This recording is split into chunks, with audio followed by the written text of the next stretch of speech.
추미애 장관이 내린 윤석열 총장 직무 배제 명령의 효력을 중단할지를 두고 법원이 내일 신문을 진행합니다.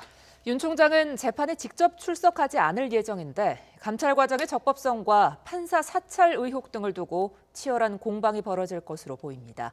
전준영 기자가 보도합니다. 추미애 법무부 장관 명령으로 직무에서 배제된 윤석열 검찰총장의 복귀 여부가 이르면 내일 판가름납니다.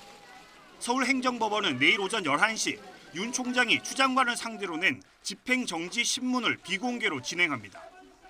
윤 총장은 재판에 직접 출석하지 않기로 했습니다.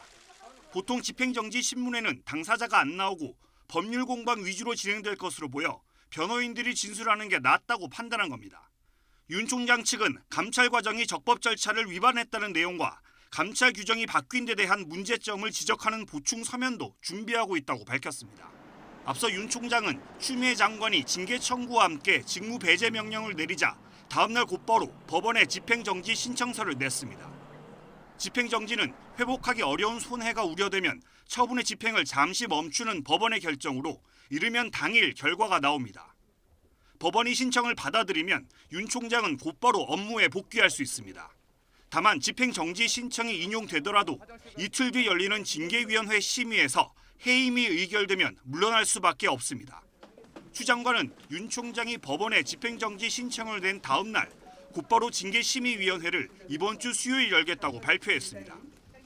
다만 징계위원회가 열리기 하루 전 감찰위원회를 먼저 개최하기로 해 또 다른 변수가 될 것으로 보입니다. 앞서 추 장관이 감찰위 자문을 거치지 않고 곧바로 징계위를 개최하려 하자 감찰위원들이 강하게 반발해 긴급 회의를 열기로 한 겁니다. 앞서 지난 3일 법무부는 감찰 규정을 개정해 중요사안 감찰에 대한 법무부 감찰위 자문을 의무가 아닌 선택으로 바꿔놨습니다. 물론 감찰위 논의 내용도 법적 구속력은 없습니다. 하지만 감찰위에서 징계의 근거가 된 감찰 자체가 위법하고 부당했다는 결론이 나온다면 징계 의결에 적잖은 부담을 안게 될 것으로 보입니다.